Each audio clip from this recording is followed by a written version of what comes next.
Should you use Claude Code or Claude Cowork? Here's my honest answer.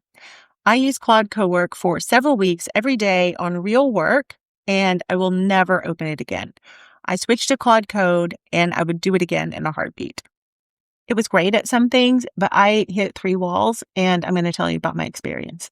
So, what Cowork is genuinely good at, the three walls I hit, and what switching actually costs you. If you're new here, I'm Julie. I'm 51. I'm a freelance science writer. I do not code, and I've been using AI in my work for more than 3 years now. So what even is Claude Cowork? Well, it's Anthropic's way of letting Claude do things with files on your computer through a user-friendly app interface. Nothing technical, no coding terminal. It's right there in the Claude desktop app, and it runs the same engine as Claude Code. And I think it's included in all of the paid Claude subscriptions. So if you're currently paying for Claude, you probably already have access to it. And if you're just used to using a chatbot, that first session is quite a revelation because you're just used to your chatbot telling you things. And now suddenly in Cowork, it's actually doing things. And it did real work for me.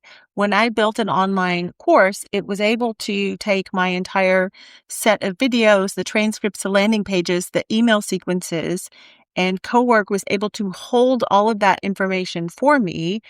And where I was wandering off on a tangent or repeating myself unnecessarily, Cowork was able to flag those places for me so that I could improve them. And no chat tool had ever been able to do that for me before.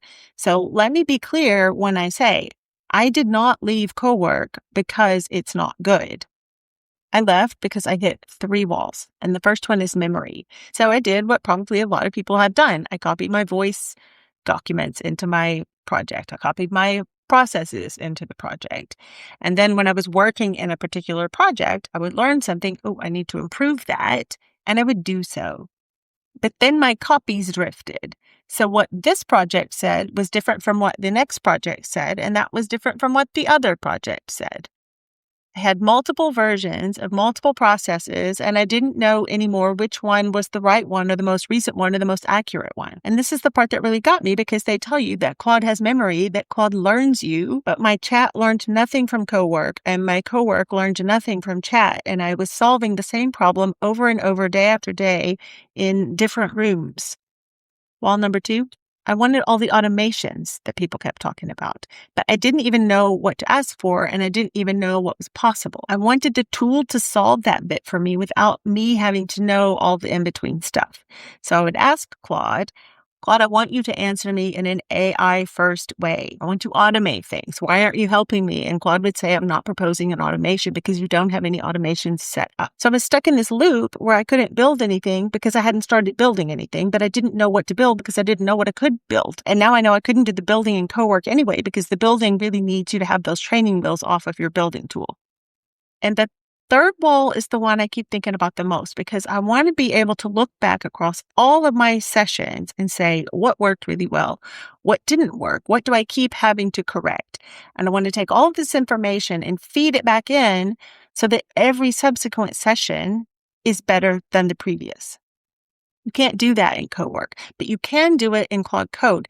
And for me, that loop is the most important thing. That's how my system gets better. Cowork has training wheels. Training wheels are brilliant because you don't fall over and break things, but you also can't go anywhere fast or interesting. It's like a car where somebody's throttled the speed down. You can't go anywhere fast, and you have this tool just sitting there, but you can't do anything with it. So what actually changed when I switched? Honestly, and I hate to say that, everything changed practically overnight. I know how ridiculous that sounds, but that was my experience. But I need to be precise about why that is, because just switching to Claude Code by itself probably won't do this for you. It's the whole system that I built around it that does this. So let me actually show you what it looks like, because I think if you haven't used something like this, you can't imagine it. Okay, so this is my vault. This is one place where all my work lives.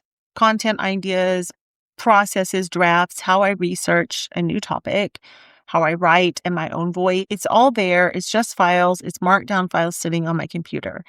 And Claude Code works inside this. When I ask it to do something, it just goes and grabs the file or the information that it needs. Something has to be downloaded or converted or moved somewhere. It does that too. It takes the action instead of handing me instructions. This is Claude Code.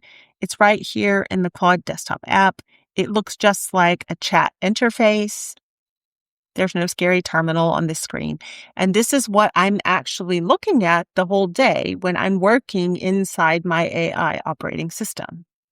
And the difference is everything is here exactly where I left it. It's all in one place. It's the current version and it compounds.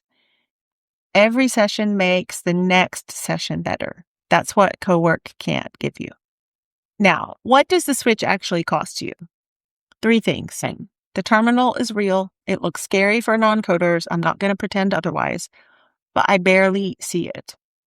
I run Claude Code in the desktop app, and I interact with it exactly like you would any other LLM chatbot. And notice I said talk, dictate. I rarely, if ever, type when I'm interacting with Claude. 2, money. Claude Code is included in the plans that people working with Claude Cowork are already paying for, so it shouldn't cost you any extra money. I started on Pro, and hitting the usage limit in that 5-hour window was actually often a welcome break because I could go have a coffee break or go for a walk or whatever. I'm on a max plan now, but I'm in this all day using it for client work.